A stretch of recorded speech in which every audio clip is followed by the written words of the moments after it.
Hello, my name is Alessandro Baronti, President of the Rigo RAM, and today I bring to you the training on Analyze, Implement, and Grow.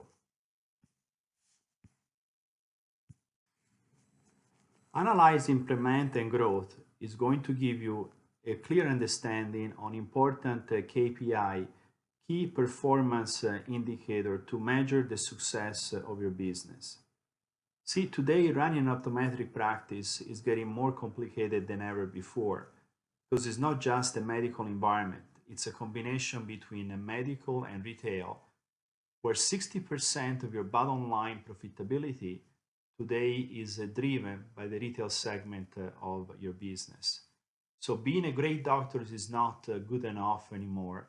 You also have to evolve in becoming a great business person. During this training, you're going to learn that a dream is a vision with no plan. That brings a lot of idea, but since you don't have a plan, poor or non-implementation. Where a vision is actually a goal with a clear plan that brings idea that are going to be implemented and is going to result in growth. Enjoy the training. We're going to cover two important segments during the training of today. The first one is going to be key progress indicator, also known as key performance indicators. And then we're going to transition into the customer's lifetime, in our world also defined as a patient consumer. Okay, let's start with the first segment, key progress indicators. The key of knowing if your business is tracking in the right way is by analyzing KPIs. But what are the KPIs? That's the next big question, right? Sure, we all wanted to track the bottom line and really bring and deliver incremental sales. That's really the golden ticket. But we often get confused about what do I track, how do I actually analyze. So in our business, it's relevant to have a very clear idea about first and foremost capture rate. You should know right away where the capture rate in your practice is. You should also know the cost of your chair time along with the profitability of your chair time. You should know the percentage of multiple pairs. You should know the percentage of sunglasses that you're selling plano and prescription. You should know the average dollar transition of a frame sales. And you should also know the average dollar transition of a frame and lenses sales combined together. And so much more along with that. So let's analyze the aspect of measuring KPI and why this factor is so relevant as to a successful business. It's going to be very easy for you to really have clear visibility on the difference that the monitor of this KPI is going to bring to the profitability of your business. The first rule is actually to create a benchmark. So it's very important to measure your KPI for the last 12 revolving mounts. So I'll give you an example. Let's say that we're measuring the capture rate, and let's say in the last 12 revolving mount, the average of your capture rate was tracking at 45%. Now you're implementing changes in your practice effective today to be able to affect the capture rate, and you're going to monitor your result from today on for the next 30 days. And you're going to discover that in this 30 days period, all of a sudden your capture rate is actually growing from 45% to 47%. Now the comparison of that figure, that 2% increase, is actually giving you a very clear indication that the changes that you apply to your business are actually working. And now you keep tracking and you keep improving by keep measuring those KPI. It's very important that you assign to yourself and your team a realistic expectation. It's going to be very demoralizing if you say to your team, folks, our capture rate today is 45%, is non acceptable, we're going to increase it to 65%. It's almost impossible to go from a 45 to a 65% overnight. So put realistic goal to gradually grow your KPI so you keep the morale of the staff at the high level, you stay engaged, and then all of a sudden you keep the profit of your practice going up and up and up, one step at a time. One of the questions that many doctors ask me is my practice big enough? Do I dedicate enough square footage both to my medical or the retail side of my business? Do I have enough staff to be able to support my business? Well, to help you to answer this important question, I'm going to discuss with you sales per square foot. This KPI measures the amount of revenue generated on average for each foot of retail space and medical space in your practice. Sales per square foot equals total revenue divided by total floor area. This is a popular metric for store owners, for practitioners like you, who wants a clear perspective when evaluating rent cost or redesigning the complete layout of a practice. It is the ultimate indicator of how effective your practice layout and sales associated are in positioning your product. And it helps in deciding whether or not to downsize, relocate, upgrade, or change the configuration of your practice space. I'll give you an example. What I shared with you before was that today in an optometric practice, 60% of your business comes or should come from the retail segment of your practice. The average capture rate in the United States is 65%. That means that 1 every 3 of your patients is coming to see you for your medical service, but they're actually walking and you're not converting them in a patient consumer, giving you additional profitability. So the question for you is, what is the percentage of the square footage today in your practice that you have dedicated to retail? What is your capture rate? What are the things that you're going to do and implement to be able to increase the capture rate? Maybe one of the techniques in this case is that to pay more attention to the retail side of your business, maybe to dedicate more square footage to the retail side of your business, maybe to hire more people working in the retail side of your business. So analyzing the sales per square foot is going to give a precise idea on the topics that we discussed so far. A lot of practitioners ask me the question of, is my practice profitable? I have a dilemma. I'm doing $1 million with my practice, but at the end of the month, I cannot figure out if and how successful my operation is. This is a great question because having $1 million practice doesn't mean that you have a successful practice, and it maybe be meaning that you have a successful medical practice, but probably you don't have a very successful retail operation attached to your medical practice, or vice versa. So the two of them are really, the two businesses are really connected together. And it's very important to have, for you to have a full understanding on how the two sides of your business are actually performing. For that reason, it's relevant for you to have a P&L on the medical side of your business and also a P&L on the retail side of your business. When it comes to medical, there are important KPI that you need to measure very carefully. The first KPI is related to the chair time cost. How much is that costing you for you to put that patient in that chair every single day? So how do you actually figure that out? Well, you take the numbers of appointments that you can actually generate in your practice based on the numbers of doctors that you have, based on the exam lane that you have. You actually divide that specific number to all of your overhead costs to actually be able to run your practice, and that will spill out the final number. And you're going to see that if you are in the average, you're going to be between $120 to $160 per patient to be able to position that patient in the chair. It depends on the size of your practice. It depends on if you own versus renting the building. and many other factors combined together. Now, after you figure out that number, so now you know that every single time that you have an open appointment, that you have a no-show, you know exactly how much that no-show, that open chair is going to cost you. Now go into understanding what is the actual profit.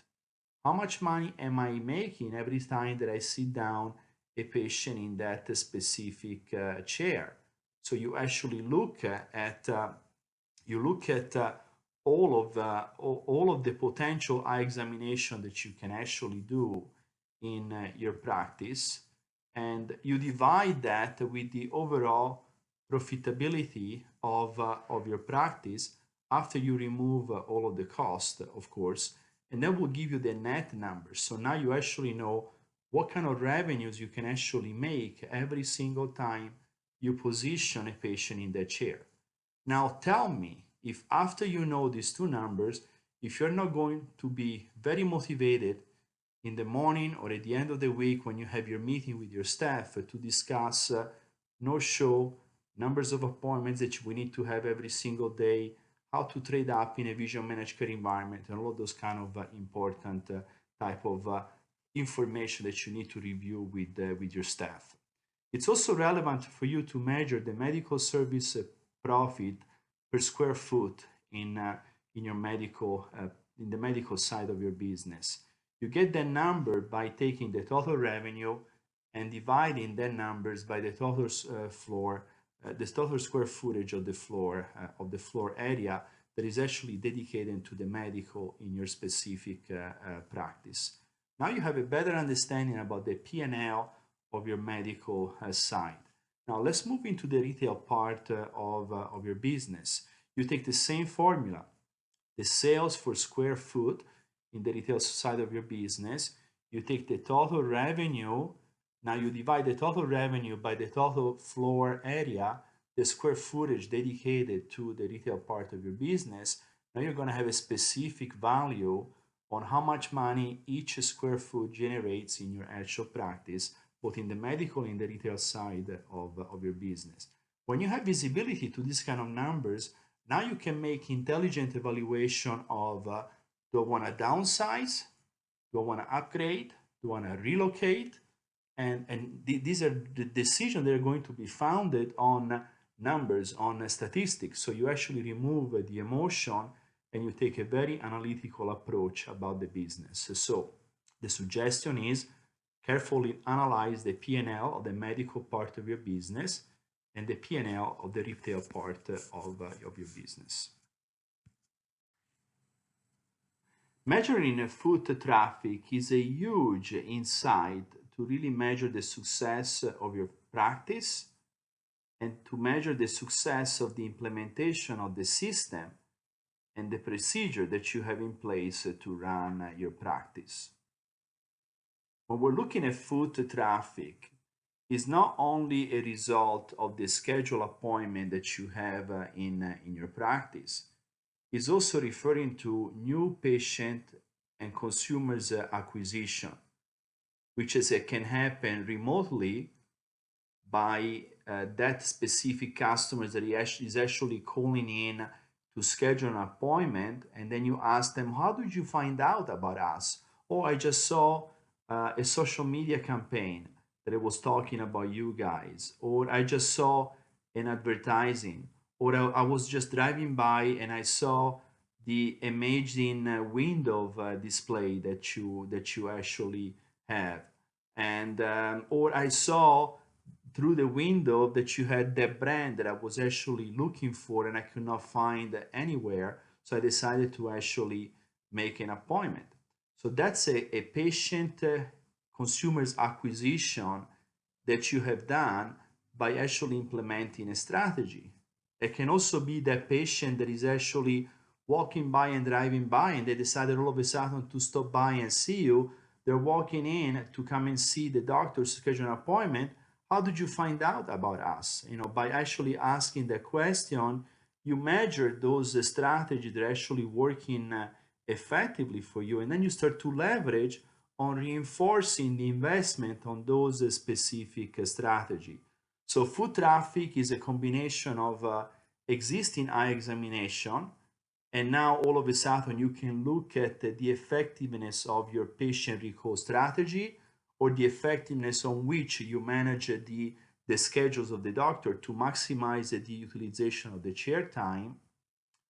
That part combined to new patient consumers acquisition in the way that I explained before.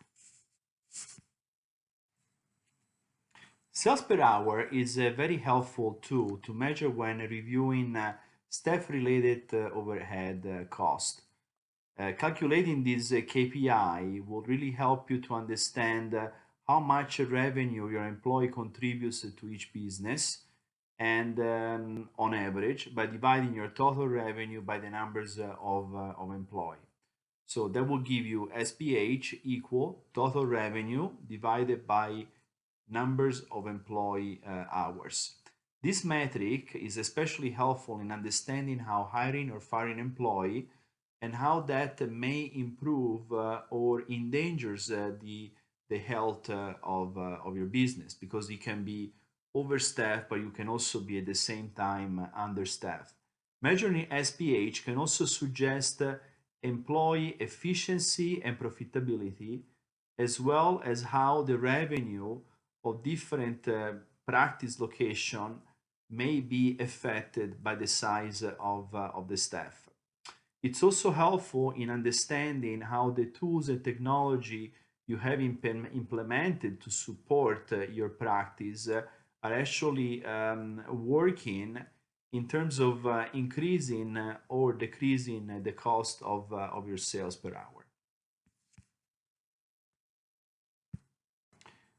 And this is the hot topic now, the capture rate. And wow, so let's look at some information together to really understand finally and once and for all what capture rate really means and where you should be really if you want to have a successful practice.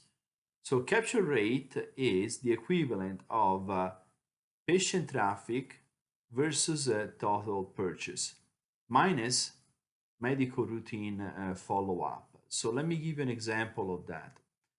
Total medical examination, when it comes to comprehensive eye examination, the comparison of how many of those patients that go through a medical examination and they're actually buying a material. I'll give you an example. A contact lenses patient that is actually buying an annual supply of contact lenses, and even better, they're buying the annual supply of contact lenses, and on the top of that, a pair of plano sunglasses with the UV 400. Or a patient that is doing a comprehensive eye examination that is now going to the optical dispensary, and they actually decided to buy, because of the eye examination, a pair of glasses, or even better, more than one pair of glasses. Minus routine follow-up. As an optometrist, as a practitioner, you have a complete dedication to medicalization of optometry, and a strong segment of your practice is built on that. When you see a patient that is coming to you for a comprehensive eye examination, you may discover a pathology during the comprehensive eye examination. Now it's going to become a medical condition. That patient may need to come back 3 or 4 times for follow-up. You only count that patient as one visit on the first time for the comprehensive eye examination as you calculate the numbers of the capture rate. Obviously, you do not include the follow-up eye examination to really be able to check on the medical condition. So let's look at what is going on in the world, and let's compare to where you are in your own practice. Retailers have a conversion rate between 25 to 35% as retailers, not related to our industry, as retailers in general. That means that 100 consumers walk into a retail shop, In the best case scenario, since they clock each one of them in and out, in the best case scenario, they capture between 25 to 35 consumers. Online, a good website has a 1% capture rate. So 100 click, off of 100 click, only one person actually is making a purchase. So think about that. Independent eye care professional have an average of a 65% capture rate. Ophthalmologist optical has a conversion rate of 25% at best. Optical retailer, now we're in the world of optical, in retail though, have a conversion rate of 90%. So if you are at 65% today, you're considered average. I don't think any of you that are taking this training today decided to take this training because you want to be or become average. So now that you have an opportunity to understand where you are and put a strategy together, at least to reach the level of optical retailer that is today set at 90%. Why would you give the opportunity to somebody else to fill the prescription of your patient? If your patients today are walking, you need to ask yourself the question, why are they walking? And then the next thing you need to do is, what are we going to do to prevent that from happening again? Average customers dwell time. Online analytics can measure how long a customer has browsed a website. But what about your practice? Discovering the fact that your patients are spending way too much time in your optical dispensary, combined with the fact that your capture rate may be super low, can be an early warning on many different factors, of which some of them may be the wrong inventory mix, maybe the wrong inventory level, maybe poor visual merchandising, maybe even related to poor service or poor education that your staff is actually providing to be able to entice that specific patient to engage with the product because of a need. And when you position a need, that need becomes a want. Or even poor storytelling to really be able to engage that specific patient consumers with an emotional connection with the product. So understand the system that you have in place. I suggest you to observe a patient journey, and most important, measure the dwell time so you can take a proactive instead of reactive type of approach. Okay, so now let's switch a gear and let's tackle the next important topic, which is customer lifetime. Customer's lifetime, it's about customer's loyalty. How long is that patient consumer is going to be loyal to you? Are they going to be make decision based on what the insurance is telling them? You have to go there because that's your new provider. Are they going to be making decision because they love you as a doctor? Are they going to be making decision that they love you as a doctor so they stay your patient, but they don't love your practice as a consumer, so they go buy merchandise somewhere else? A lot of people don't take it personal, it's business. No, I want you to take it personal because it is your business. 73% of consumers today use multiple channels during their shopping journey. And today, if in your practice you don't have a fully integrated omni-channel retail strategy, you're missing the boat and you're projecting your practice either in the past or in best case scenario in the present. If today you're operating in the present, you're already slow. If you operate in the past, you're toast. If you want to operate in the future, you want to be or become the next Apple Store type of concept, type of mindset in your community. You want to be perceived as the innovator. You want to be perceived as the practice that is not only in terms of state of the art of implementation of medical strategy, but you also want to be perceived as the innovative practice that has always the newest and the latest in terms of retail innovation and implementation. There is plenty of information about how to implement an omni-channel experience and why into implementing an omni-channel experience in one of the Derigo RAM presentation, which is called Creating an Experience. Streamline customer service operation. I strongly suggest you to place an important focus on your customer service operation and constantly look for new ways to optimize your process. And remember, your policy are just your policy, and do not be too stingy with the policy. Always stay focused on the customers. A customer's centric approach is important. You always want to give the impression to your customer that you're trying. People care to know that you're trying. Even if you cannot resolve the issue, as long as you show that you're going the extra mile to try to accommodate, that's important enough. And of course, I go back to what I said before. Also, implementing omni-channel strategy as a solution, address the convenience factor, also allows you to focus on education throughout omni-channel type of digital solution. Integrate storefront technology.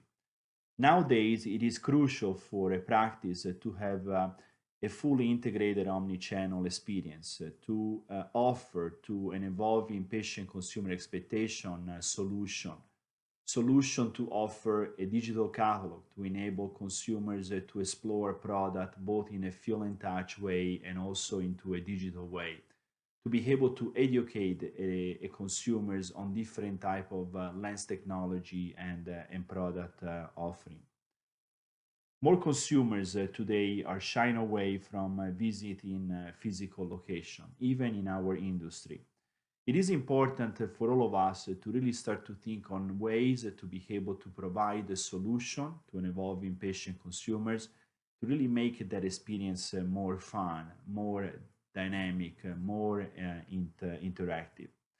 Several leading organizations are utilizing today integrating omni-channel strategy. Let me give you an example of that. Apple.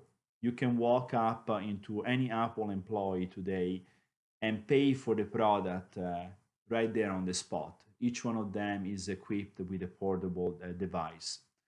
And this makes it easy for you as a consumers as you're interacting in that type of process because all of a sudden you don't have to wait in line. You just hand your credit card to the associate, and as you're selecting the product that is coming to you, they can handle the entire transaction. By providing your team with this type of technology, now you find and develop a solution that is streamlining the entire process. And at the same time, you make this more effective for your staff, for your patient. You save time, and it creates a positive experience for the actual customers. This tends to lead to an overall increase in loyalty, in consumers' loyalty, and it can translate into establish a strong sense of dependency and really being able to invite that specific customers to come back and see you again because of what they felt throughout the entire experience. Fighting showrooming. Showrooming is a marketing terms that refers to when a customer that is in your practice is about to purchase an item from you, but suddenly they opt not to buy because they believe that there is a lower price available online. Obviously, they do not tell you that, and that translates in, you know what, I need to think about it, John, and can I have a copy of my prescription and then I will come back in a couple of days when I have more time? Or I really need, John, I really need the opinion of my husband or my wife to really before I can actually make this selection. And let me think about it. Do you mind if I have a copy of my prescription? You're being shopped. When you hear this type of concept, you're being shopped, and most likely you're being shopped online. You can also observe the behavior of one of your patients if they pull up their phone and they snap pictures of your product on the board. You're also being shopped. Now, there is a way to actually turn this objection around and translate this into a complete positive by educating your patient on the reason why they should buy from you in your online store. I strongly suggest you to take the training, create an experience. I'm going to walk you through a clear example on how to integrate an omni-channel experience in your practice and how to overcome an online objection. Ultimately, if you can implement this system, this will drive consumers' loyalty up to the roof, and actually is going to give you an opportunity to really give an education to one of your patients and prevent them from having a bad experience as they will go to buy the product online if you don't do that, and consequently they will do that not being educated about all of the different negatives that they're going to experience. Ultimately, they will actually thank you for doing that. Enhance the buying experience. The general public will always flock to where they can get the best value for their dollars. I haven't said the best price. I said the best value. So what is value means? Value means quality, and means fair pricing, and means great product. And it also means, in a context of a service, great service combined to that. So now let's look at our practice and what we do in our own world. We provide a great medical service and you excel at that. So that builds value. We're supposed to provide a great retail experience. You excel at that. That builds value. You provide great product and that builds value, and you combine all of that with the excellent in the service, and that will give you patient consumers loyalty. In closing, I would like to cover the last step, which is empathize with the customer. A three-step approach that I would strongly consider you to implement. The first one is analyze previous purchase behavior of your patient consumers. That will give you the opportunity to prepare for the actual visit by understanding the lens technology that they embrace, the relevant fact based on the lifestyle form that you haven't addressed in the previous visit, and really be able to kind of take it from there, from the last visit. The other thing you may want to consider doing is create a suggested product offering. There are specific tools available in the marketplace today to create a customized approach to be able to do follow-up with your patient in preparation for the visit, to be able to provide to them product offering selection online on a wish list for them to view. And then the other thing is to really create a warm feeling as the patient is coming in for the visit, really create that team selling approach where as the patient is engaging with the product, is engaging with the experience, you actually seek for reinforcement or sign of consent on the selection of the product or the option by engaging your peers in the practice to be able to get suggestion and reinforcement. Thank you for attending today's training segment.